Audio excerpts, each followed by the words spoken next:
Messi. Pide para Messi, va Leo. Messi, el arca.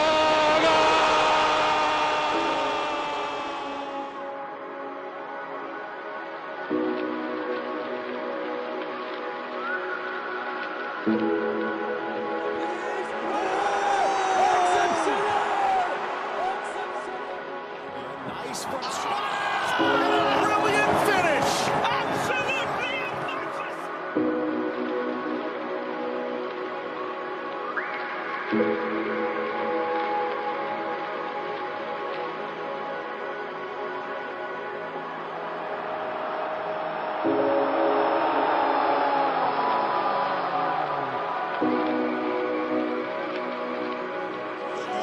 معقدهم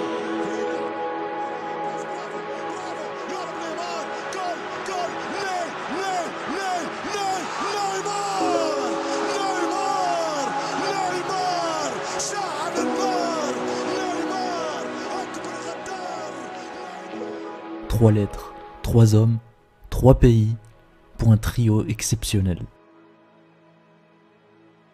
L'histoire commence le 26 mai 2013, quand Neymar annonce qu'il signera au FC Barcelone pour 5 saisons.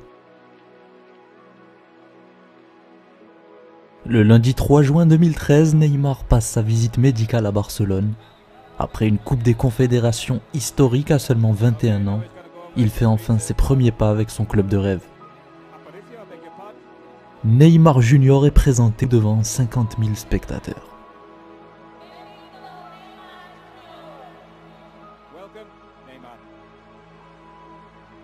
L'histoire de la MSN va commencer par l'histoire d'un duo, celui de Messi et Neymar.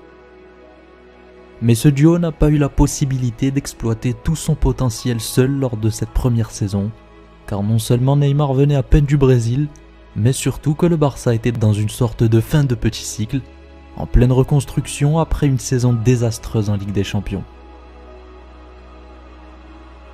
Cette saison 2013-2014 débutait avec l'arrivée de Tata Martino, à la suite d'une détérioration de l'état de santé de Tito Vilanova. Le club vendait Thiago Alcantara au Bayern Munich et David Villa à l'Atlético Madrid. L'achat de Neymar était certes un renforcement pour l'avenir, mais pour cette saison-là, le Barça a plus perdu collectivement qu'autre chose.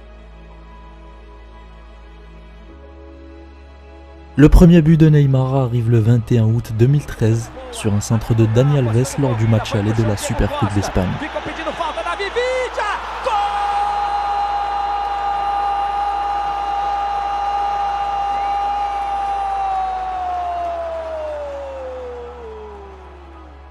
C'est d'ailleurs le but qui contribuera à lui faire remporter son premier titre, le seul titre de la saison pour le Barça d'ailleurs.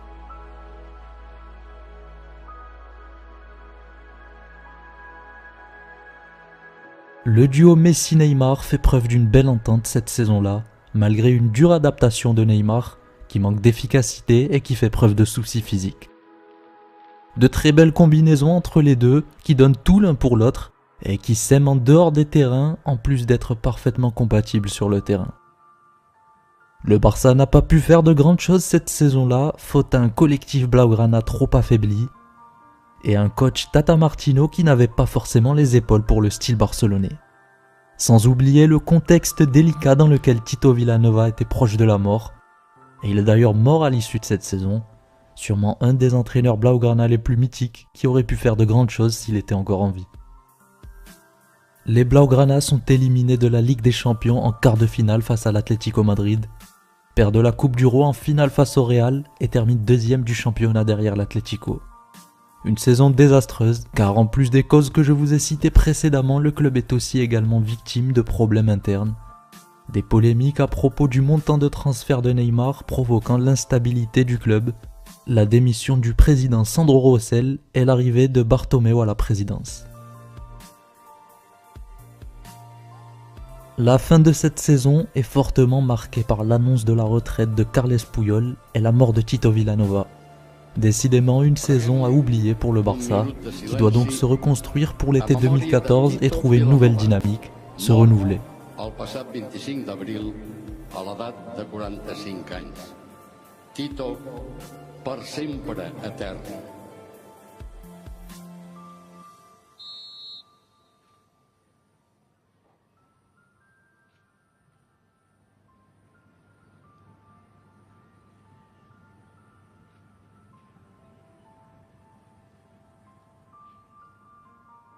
L'été 2014 est donc marqué par une profonde rénovation de l'effectif, avec le départ de joueurs qui ont montré des lacunes dans le jeu tels que Cesc Fabregas ou Alexis Sanchez, remplacés par les arrivées de Luis Suarez et Ivan Rakitic. Mais aussi l'achat de Claudio Bravo et Ter Stegen, réglant définitivement le problème de gardien qui a fait tâche lors de la saison 2013-2014. Par-dessus tout, l'arrivée de Luis Enrique va donner un air frais au Barça. Il va renouveler le style de jeu. Muy especial, es un día en el que creo que empezamos a construir un nuevo Barça, un Barça que pueda ilusionar, un nuevo Barça que recoja de nuevo todos los intereses y que consiga todos los resultados que buscamos, porque yo aquí estoy para que el club consiga títulos, para jugar bien, para ganar, para volver a... Le 11 juillet 2014, le FC Barcelone officialise l'arrivée de Luis Suarez, qui ne pourra malheureusement pas jouer le début de saison, faute à une sanction en Coupe du Monde après la morsure de Chiellini. Ce début de saison 2014-2015 est l'explosion de Neymar qui est enfin au top physiquement, après une saison d'adaptation pleine de soucis physiques. De plus, sa complémentarité avec Messi et son adaptation au style de jeu Blaugrana est devenue quasiment naturelle et impressionnait le monde. On retrouvait là le Neymar de Santos, moins libre bien évidemment et avec des choix plus pertinents dans le jeu, mais toujours aussi efficace et plein de fantaisie. De son côté, Luis Suarez s'entraîne avec les autres catégories pour garder le rythme, malgré avoir été suspendu 4 mois pendant la Coupe du Monde. Il arrive enfin sur les terrains le 25 octobre 2014, dans un match crucial face au Real Madrid pour le premier classico de la saison. Et il réussit une passe décisive, n'empêchant pas la défaite 3-1 du Barça malheureusement.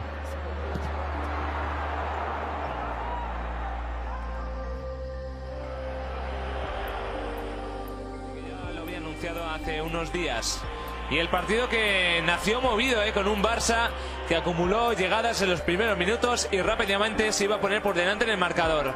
Ahí vemos ese balón largo de Luis Suárez para Neymar. Neymar que esquiva la presencia de Carvajal y de Pepe y envía el balón al fondo de la red. Muy pronto, minuto 4, el Barça golpeaba primero en el Santiago Bernabéu, dejando helado el feudo del Real Madrid y dejando helado a este hombre, a Carlo Ancelotti. C'est le début de la formation de la MSN. La planète foot était sceptique à l'égard de Suarez pour son adaptation au Barça, d'autant plus que sa durée d'absence sur les terrains était assez longue. Le monde était focalisé plus particulièrement sur le duo Messi-Neymar, mais contre toute attente, Suarez arrive comme une cerise sur le gâteau dans la machine Blaugrana de Luis Enrique. Collectivement, le Barça en pleine reconstruction n'était pas encore opérationnel en ce début de saison. Pas encore d'automatisme entre les différents joueurs. Luis Enrique travaillait pour. Même si le trio d'attaque montrait des automatismes naturels sur le terrain, Luis Suarez avait quand même des lacunes à s'adapter.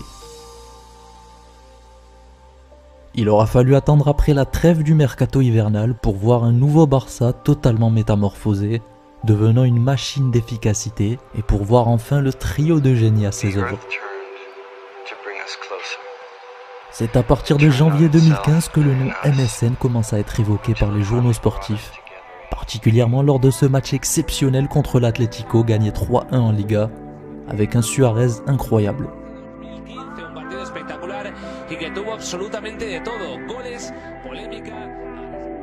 We saw what it produced last year. Nice from Messi. Alves feeds him back, pops up, dances around Godin, plays it square. Suarez can't get it, but Neymar does. It falls Barcelona's way as the crowd swings pass in. The question is when. Good header from Rakitic again. Magic Messi dances through Gomez. Help inside and out. Oh! Sneaks it for Suarez, who caresses it home. and all the credit goes to Messi again. Brilliant! Suarez, Messi's lurking on the other side. Good ball by Rakitic. It's a great ball by Luis Suarez. And he finds Messi. Sneaks it forward, flag down Rakitic. Messi slides, it falls back to the Magic Man, who makes Barca's third. C'est d'ailleurs de ce match qu'est tirée la photo la plus symbolique du trio. C'est lors de cette soirée qu'est née la MSN. La nouvelle année 2015 marquait donc le début d'une grande histoire pour ces trois génies.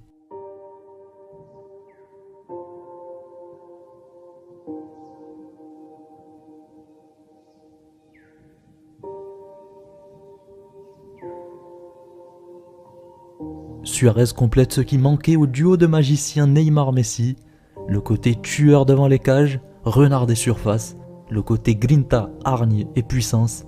Il s'inscrit parfaitement dans la machine blaugrana, il marque même des buts incroyables à partir de la nouvelle année 2015.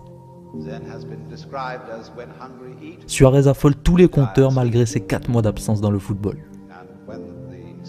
25 buts et 21 passes décisives sur cette moitié de saison pour l'Uruguayen, qui s'est très vite acclimaté au style de jeu barcelonais et qui forme avec ses coéquipiers Neymar et Messi le trio offensif le plus prolifique d'Europe. Le Barça réalise un parcours en Ligue des Champions des plus mythiques en écrasant littéralement chaque adversaire. Et quel adversaire? Manchester City, le PSG, le Bayern Munich et enfin la Juventus.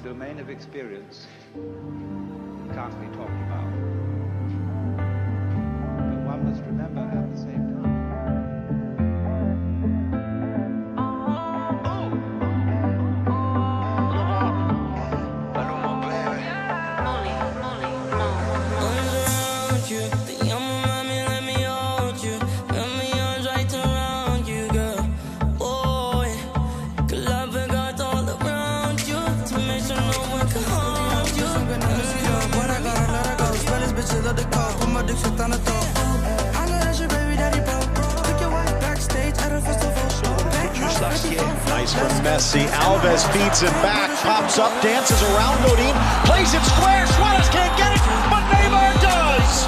It falls Barcelona's way.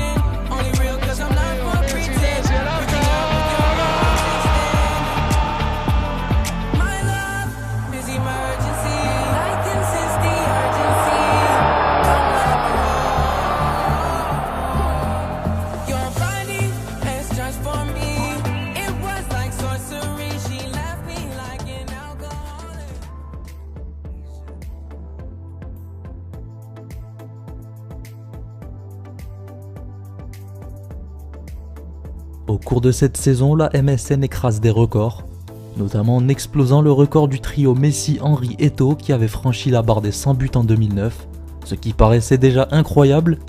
Eh bien figurez-vous que la MSN inscrit 122 buts lors de cette saison.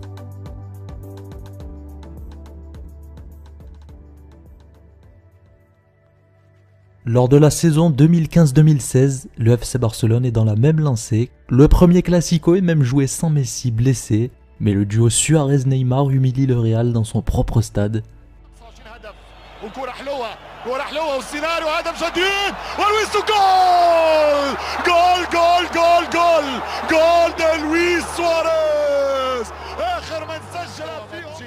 يمشي بالمهارة العالية، الرجل توب، يمشي التوب، يمشي التوب، عندها كورة، مش ممكن نيمار الثاني، جول جول جول جول جول جول جول جول، نيمار، الهدف الثاني انيستا، اندرياس انيستا الارتيستو، يرجع يتسلطن البرشلوني، يمشي بالكورة، هنا يتألق، هنا انيستا جولاسو، يرجع يتسلطن الكتالوني، جول جول جول جول. في يوم الحد أنا ليونيل الأرجنتيني كبيرهم على صغري با با با با با با با با با با با با جول جول جول جول جول جول جول جول جول جول جول. Si ce n'est pas le raté de Mounir en fin de match, le Barça aurait pu infliger une manita au stade Bernabéu. Benitez a même été limogé après ce match. Aquí puede llegar el quinto del Barça.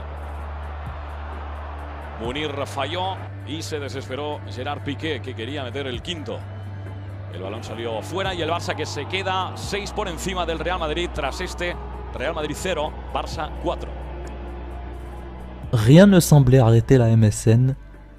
Et malgré un échec en Supercoupe d'Espagne en début de saison, le Barça s'est vite ressaisi et se dirigeait vers un deuxième triplé consécutif au vu de la manière dont il surclassait ses adversaires.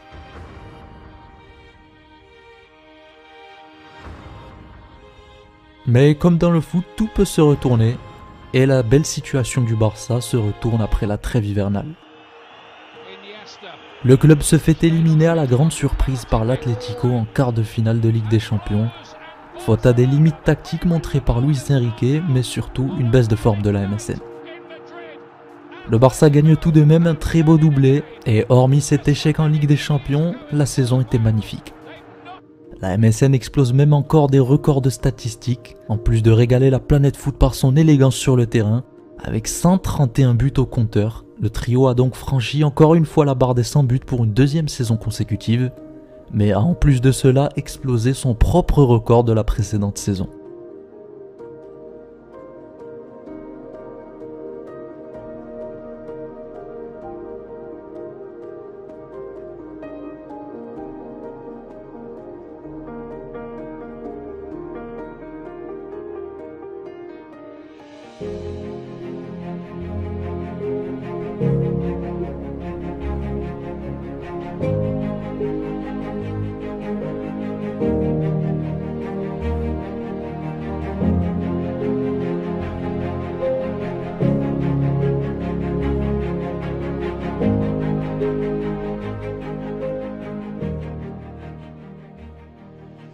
La saison 2016-2017 commence avec une victoire en Supercoupe d'Espagne face au FC Séville.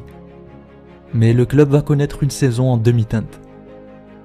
Après avoir réalisé l'exploit d'éliminer le Paris Saint-Germain en 8e de finale avec un Neymar exceptionnel, alors que le club parisien avait emporté 4-0 au match aller,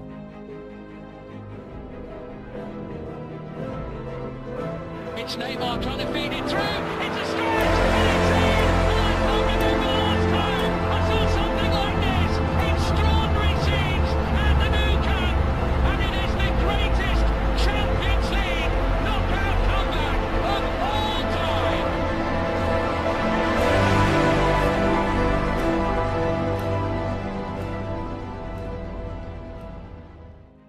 le Barça va connaître une dure élimination face à la Juventus en quart de finale. Le Barça terminera deuxième de Liga derrière son rival le Real Madrid, mais remportera néanmoins la Coupe du Roi. Cet échec n'est pas dû à l'épuisement de la MSN, puisque niveau statistique et complémentarité, tout est dans la même lancée que les précédentes saisons. Mais le problème venait surtout du coaching de Luis Enrique et de la non-profondeur de l'effectif, notamment de problèmes au milieu de terrain et en défense. Avec 111 buts au compteur lors de cette saison, la MSN n'a rien à se reprocher et a donc à nouveau franchi la barre des 100 réalisations inscrites en une saison, un exploit réalisé pour la 3e année consécutive.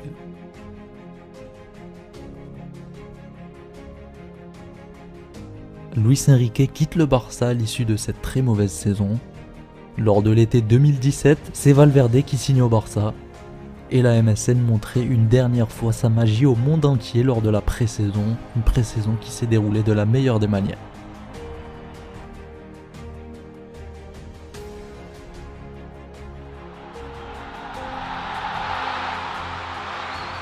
Ce match sera la dernière fois dans l'histoire du football peut-être que nous aurons vu ce trio à ses œuvres, ou peut-être pas, sait-on jamais.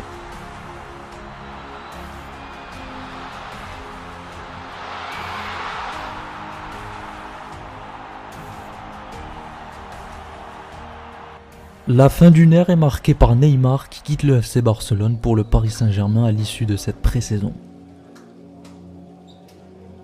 C'est la fin de la MSN. Que l'on aime ou non le Barça, que l'on aime ou non les membres de ce trio, il faut reconnaître une chose, la MSN a laissé des traces qui ne s'effaceront jamais dans l'histoire du football. Peut-être pas en termes de titres gagnés, même si le triplé historique de 2015 est mythique, mais sur plusieurs plans.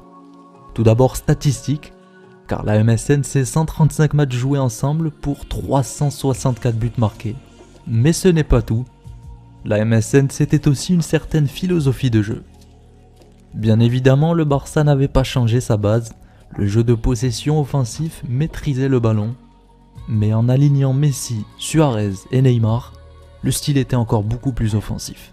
Des transitions rapides vers l'attaque, on a vu un nouveau Barça, un air frais sur le style de jeu Blaugrana, qui retrouvait la gloire après une certaine période grise sur l'après-Guardiola. Ce qui faisait la gloire de ce trio, c'est toute la symbolique qu'il véhiculait, en plus d'être exceptionnel sur le terrain. 3 lettres, 3 hommes, 3 pays rivaux, 3 amis intimes, 3 tops mondiaux, 3 styles différents, à gauche la fantaisie, le joga bonito, en pointe la puissance, l'efficacité, la grinta et la folie, et à droite, la magie de Messi, l'intelligence, le génie.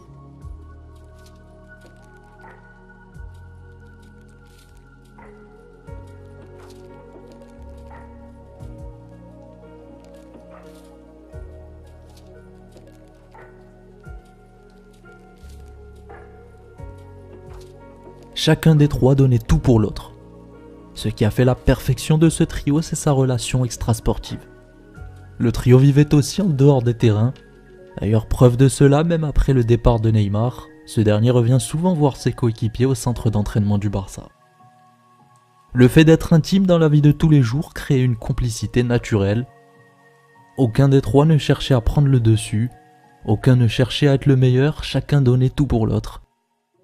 Conseguiram armar trio ali que Foi. né, marcou história, né? A gente já vinha bem, né? Com o Messi e chegou o Suárez. O Suárez foi a peça, né? A cereja do bolo, na verdade. Tanto para o trio, né? Para o clube, para a proximidade minha do Messi também com o Suárez. Tanto que a gente ficou meio que inseparável, né? Nos treinos, nos jogos, a gente tinha um entrosamento fora. Não precisava nem combinar, né? Nada, só olhar, nada. Só de olhar a gente já sabia o que tinha que fazer. Eu nunca tinha visto o Suárez jogar. A primeira vez que eu vi no campo foi aquela final lá contra a Juventus. Então eu tinha uma imagem diferente. Quando eu vi ele dentro do campo, meu pensamento mudou, né? Não, ele é... Pela forma dele. Ele é um monstro dentro de campo, né? Ele é muito inteligente, né? Às vezes ele não consegue executar a jogada, mas eu até falo pra ele, né? Mas ele não tem a habilidade que vocês têm também, né, pô? Não vai exigir dele isso, né? Tanto que nos treinos a gente ficava brincando, né? O Messi de fazer, tipo, que graça com a bola e tal. Ele chegava do lado e falava, eu ficava bravo. E também tem um lance no jogo que eu fiz uma jogada driblando, aí dei um passe. O Messi fez outra jogada driblando e ele tentou fazer a mesma coisa e dar de letra. A gente começa a rir, né? Porque a gente tinha tanta intimidade que a gente ria um do outro, né? Quando um não conseguia fazer as coisas. Aí ele chegou no vestiário e falou, eu vi vocês driblando, eu tentei fazer também. Aí não consegui. Então, não é, né? A amizade que a gente tinha era muito bonita. O que eu sinto saudade, né, do Barcelona, são dos dois, né? Mais dos dois, né? Pela alegria que a gente tinha no dia a dia, pela amizade que a gente tinha, são coisas que eu sinto saudade. Resultou em conquistas também, né? Resultou em conquistas, né? Que é o mais importante. L'Uruguayen, l'Argentin et le Brésilien se magnifiaient mutuellement.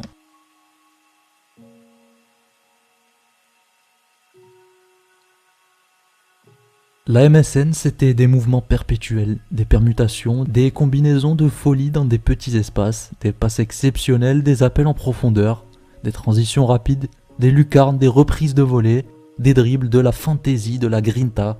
Tous les aspects du football étaient compris dans ce trio. Rien n'était laissé de côté. Alors si vous ajoutez en plus de cela un génie comme Iniesta derrière eux, vous avez là une attaque inarrêtable. Il y avait toujours un des trois pour sauver la mise en cas de problème. Quand l'un était en baisse de forme, les deux autres prenaient la relève. Quand deux étaient en baisse de forme, un prenait la relève aussi. En 2015, au moment où la MSN avait brillé de son plus bel éclat, au point de porter le Barça à nouveau au sommet de l'Europe, Sampaoli avait affirmé ceci à propos du trio MSN.